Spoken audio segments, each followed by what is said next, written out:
안녕하십니까. 황태순TV의 황태순입니다. 오늘 2020년 8월 12일 수요일입니다. 드디어 집권민주당의 당 공식 입장으로 레임덕이란 말이 나왔습니다. 오늘 민주당은 대통령 레임덕 제기할 상황이 아니다, 당청 간의 이견이 전혀 없다 라고 이야기하고 있습니다만, 청와대 경제수석은 민주당이 4차 추경을 갖다가 편성해야 된다는 강력한 요구에도 불구하고 수혜의 피해는 한 1조 원가량 정도 되고 있는 것으로 파악하고 있고, 4차 추가 경정 예산의 편성은 불필요하다. 당청 간의 이견이 있네요. 또 보면 김조원 전 민정수석 보면 또 희한한 사태를 놓고도 보면 감론 을박붙는 가운데 우원식 의원 등 많은 의원들이 이렇게 집권 여당이 오만했어야 되느냐, 자기 당에서 자기 당 쓴소리 하는 겁니다. 그리고 즉시 내리고, 이런 식으로 결국 당청 간의 이견, 당청은 당과 사실 정부는 한 흐름을 잡고 있습니다. 그러니까 행정부 관료들은 드디어 보면은 당하고 약간 차별화두고 있습니다. 당의 입장에서는 당장 내년 4.7에 서울시장 또 부산시장 보궐선거 치러야 되는데, 자기들의 주연 배우인 문재인 대통령의 지지율이 급락하고 있거든요. 그러니 이제 어느 시점에서 제가 몇 차례 말씀드렸던 문재인 대통령과의 차별화, 손절매라고 하죠, 차별화 해야 되느냐라는 그런 입장을 견지하고 있는 가운데, 그래도 인사권자인 대통령이 있는 가운데 청와대와 또 정부에서는 어쨌든 조금 당과 전혀 다른 목소리 내고 있는 이견을 보이고 있는 것 같습니다. 이런 가운데 이것도 모르겠어요. 이것도 레임덕 현상이 하나인지 모르겠습니다만은, 오늘 서울 남부지방법원에서는 손혜원 전 의원에 대해서 징역 1년 6월에 실형을 선고했습니다. 물론 법정 구속을 하지는 않았습니다. 아시죠? 지난해 목포를 갖다 무슨 도시로 바꾼다 해서 여기저기 땅을 갖다 마구잡이로 사들였던, 즉 도시 계획을 사전에 알고 14억 원 정도의 부동산을 매입이란 표현이 맞는지 매집이란 표현인지 맞는지 모르겠습니다만은, 손혜원 전 의원 오늘 실형 1년 6월 선고받는 거 보면서 불과 지난해 그러니까 한 1년 6개월 전에 당시 박지원 의원과 손혜원 의원이 죽기 살기로 싸우지 않았습니까?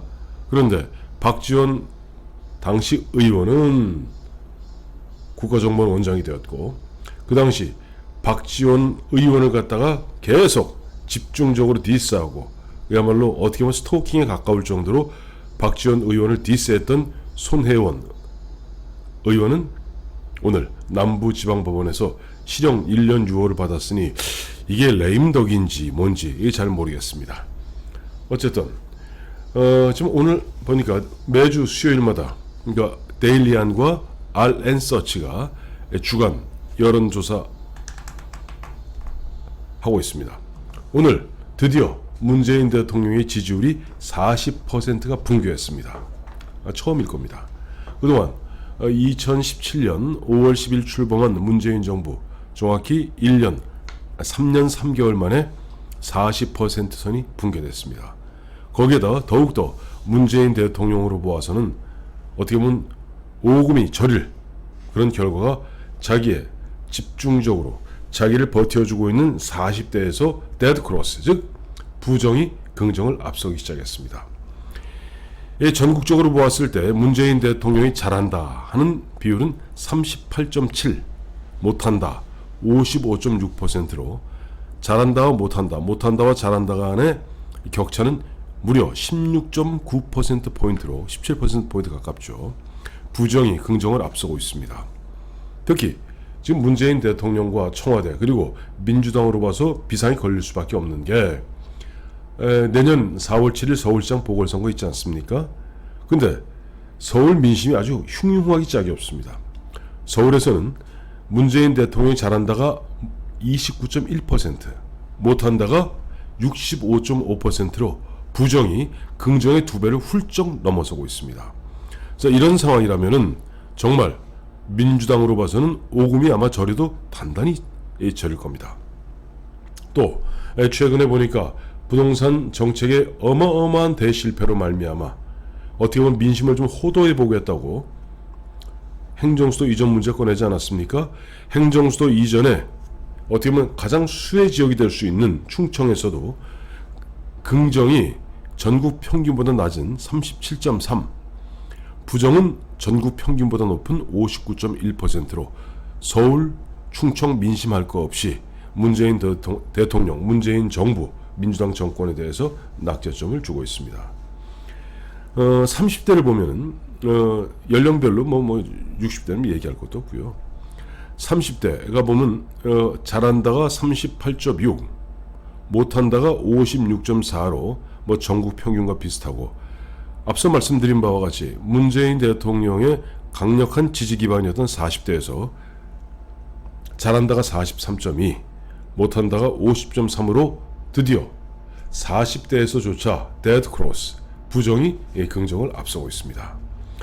또 데일리언과 RN서치는 그 문재인 대통령의 국정수행 지지도에 대한 조사와 함께 추미애 법무장관의 최근에 있었던 검찰 인사에 대해서 물음을 했습니다.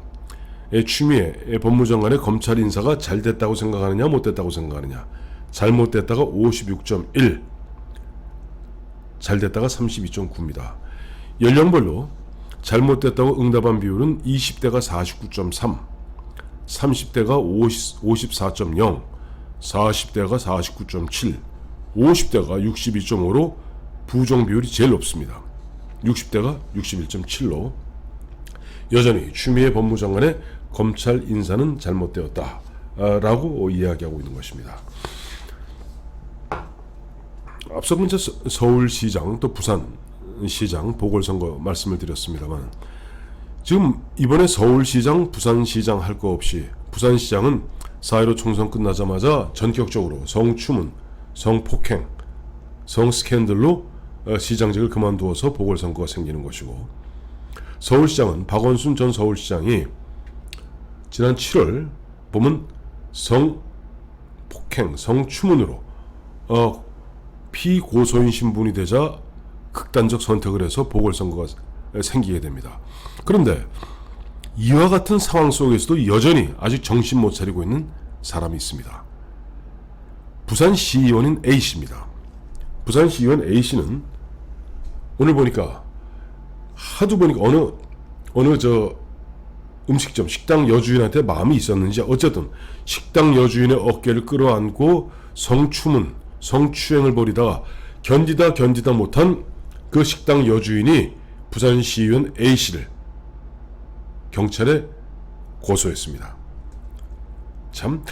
이 어떻게 하면 되겠습니까?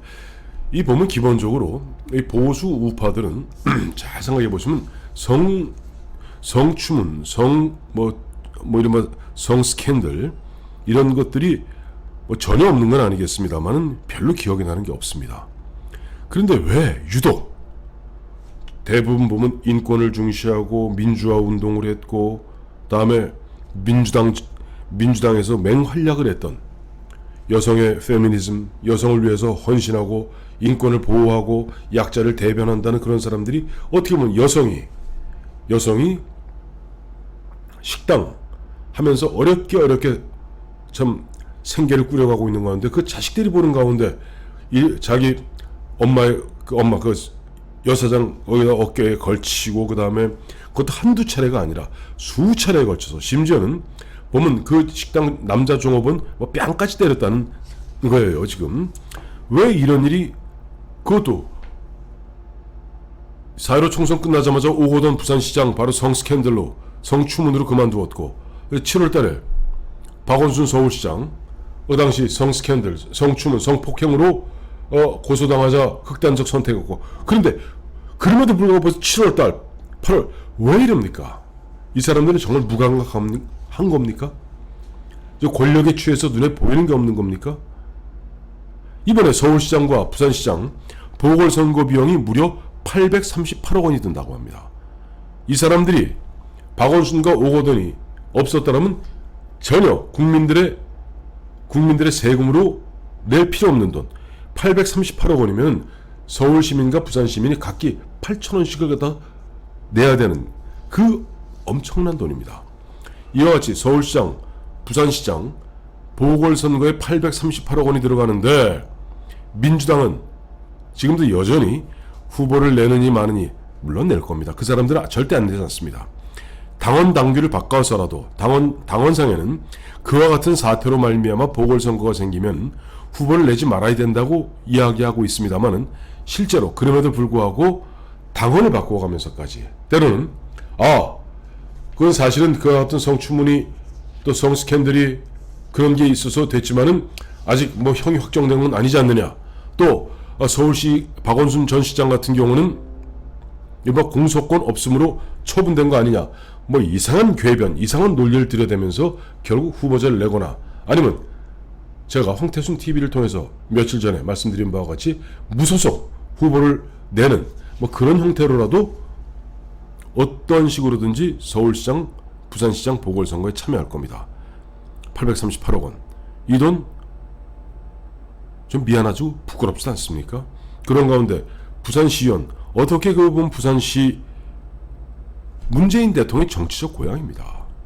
거기에서 이런 오거돈 박원순 시장의 일이 연일 터지고 있음에도 불구하고 또 성추행, 성추문 사태가 나는지 알다가도 모를 일입니다.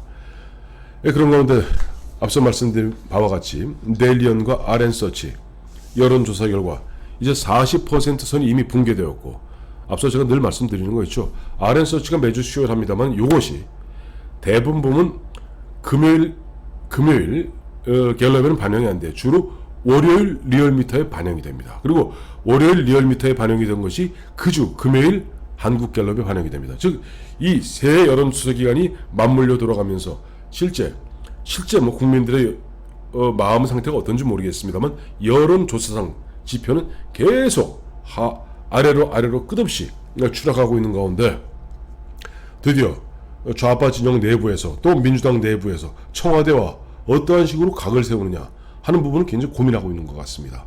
일정 부분 어느 순간에 짐덩어리가 되고만 문재인 대통령, 문재인 청와대를 띄워버려야 되는데 그 시점이 언제일 것인가를 갖다가 계속 저울질하는 가운데 드디어 민주당에서 공식적인 멘트를 통해서 문재인 대통령의 레임덕은 아직 재개할 상황이 아니다.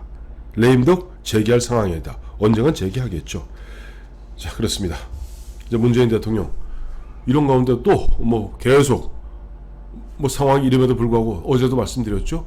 집값이 안정되고 진정세를 보이고 있다는 그야말로 일반 국민의 삶과는 동떨어진 그러다 보니까 오죽하면 민주당 내부에서 문재인 대통령이 청와대라는 구중궁궐에 갇혀서 너무나 민심과 동떨어진 거 아니냐 하는 그런 이야기들이 청와대를 향해서 쏟아지기 시작하는 겁니다.